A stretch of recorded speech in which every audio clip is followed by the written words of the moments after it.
Chapter 13. A Trogglehumper for the Flush Lump Eater.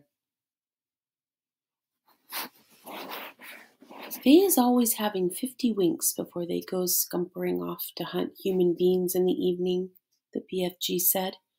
He stopped for a few moments to let Sophie have a better look. Giants is only sleeping every then and now, he said. Not nearly as much as human beings. Human beings is crazy for sleeping. Is it ever occurring to you that a human being who is 50 is spending about 20 years sleeping fast? I must admit that never occurred to me, Sophie said.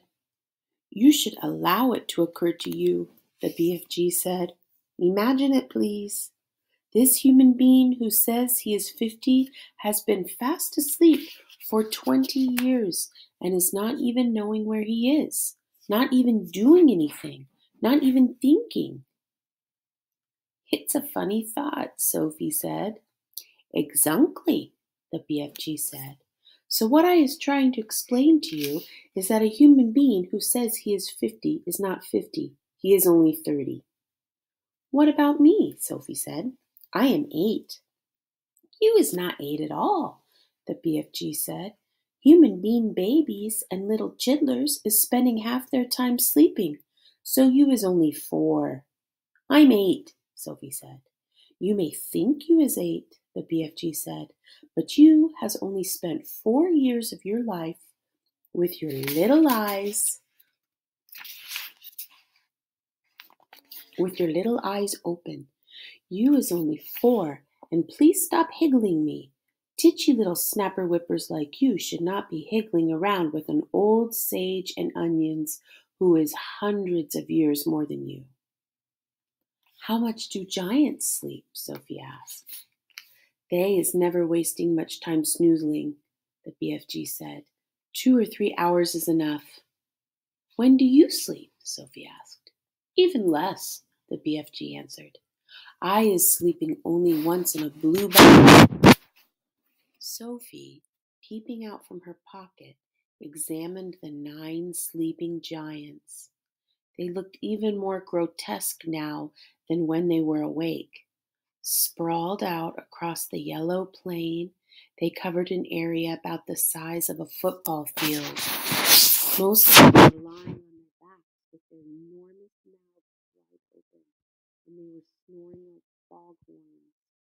The noise was awful. Suddenly, the BFG gave a jump in the air. By gum frog, he cried. I was just having the most wopsy rippling idea. What? Wait, he cried. Hold your horse feathers. Keep your skirt on. Just you wait to see what I is going to bring about. He galloped off fast to his cave with Sophie hanging on tight to the rim of the pocket. He rolled back the stone and entered the cave. He was very excited. He was moving quickly. You stay where you is in my pocket, Huggy Bee, he said. We is doing this lovely bit of buckwashing both together. He laid aside the dream-catching net, but hung on to the suitcase. He ran across to the other side of the cave and grabbed the long trumpet thing, the one he had been carrying when Sophie had first seen him in the village. With the suitcase in one hand and the trumpet in the other, he dashed out of the cave. What is he up to now? Sophie wondered. Keep your head up good, the BFG said. Then you will get a fine winkle of what is going on. When the BFG came near to the sleeping giants, he slowed his pace. He began moving softly. He crept on his toes toward the ugly brutes. They were still snoring loudly. They looked repulsive, filthy, diabolical. The BFG tiptoed around them. He went past the gizzard gulper, the blood bottler, the meat dripper, the child chewer. Then he stopped. He had reached the flesh lump eater. He pointed at him. Then he looked down at Sophie and gave her a big wink. He knelt on the ground and very quietly he opened the suitcase. He took out of it the glass jar containing the terrible, nightmarish Trogglehumper. At that point, Sophie guessed what was going to happen next. Ouch, she thought. This could be rather dangerous.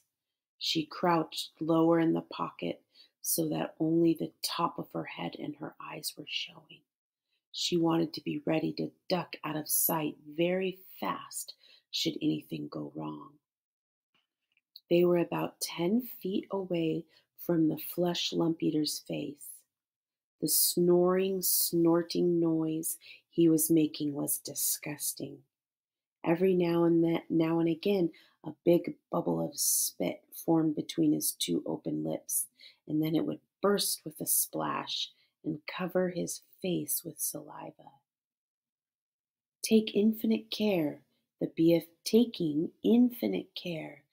BFG unscrewed the top of the glass jar and tipped the squiggling, squirming, faintly scarlet Trogglehumper into the wide end of his long trumpet. He put the other end of the trumpet to his lips. He aimed the instrument directly at the flesh lump eater's face. He took a deep breath, pulled out his cheeks, and then, whoof, he blew. Sophie saw a flash of pale red go darting towards the giant's face. For a split second it hovered over the face, then it was gone. It seemed to have been sucked up the giant's nose, but it had all happened so quickly Sophie couldn't be sure. "We had better be skittling away quick to where it is safe," the BFG whispered. He trotted off for about 100 yards, then he stopped. He crouched low to the earth. "Now," he said, "we is waiting for the gun and flames to begin." Well, he didn't have to wait long. The air was suddenly pierced by the most fearful roar Sophie had ever heard, and she saw the flesh lump eater's body, all 54 feet of it, rise up off the ground and fall back again with a thump. Then it began to wriggle and twist and bounce about in the most violent fashion. It was quite frightening to watch. "Yow!" roared the flesh lump eater. "Aye! Oh!" "He's still asleep," the BFG whispered. "The terrible troggle-humping nightmare is beginning to hit him." "Serves him right," Sophie said. She could feel no sympathy for this great brute who ate children as though they were sugar lumps. "Save us!" screamed the flesh lump eater, thrashing about madly. "He is after me! He is getting me!" The thrashing of limbs and the waving of arms became more violent by the second. It was an awesome thing to watch such a massive creature having such a mighty convulsions. "It's Jack!" bellowed the flesh lump eater. "It's the grewful, gruntious Jack! Jack is after me! Jack is crackling me! Jack is spike sticking me! Jack is splash plunking me! It is the terrible, fright swiping Jack!" The flesh lump eater was writhing about over the ground like some colossal tortured snake. "Oh, spare me, Jack!" he yelled. "Don't hurt me, Jack!" "Who is this Jack he's on about?" Sophie whispered. "Jack is the only human being all giants is frightened of," the BFG told her. "They is all absolutely terrified of Jack. They is all hearing that Jack is a famous giant killer." "Save me!" screamed the flesh lump eater. "Have mercy on this poor little giant. The beanstalk! He is coming at me with his terrible spike-sticking beanstalk. Take it away! I is begging you, Jack. I is praying you not to touch me with your terrible spike-sticking beanstalk." "Us giants," the BFG whispered, "is not knowing very much about this dreaded human being called Jack. We is knowing only that he is a famous giant killer and that he is owning something called a beanstalk. We is knowing also that the beanstalk is a fearsome thing and Jack is using it to kill giants. Sophie couldn't stop smiling. "What is you griggling at?" the BFG asked her, slightly nettled. "I'll tell you later," Sophie said.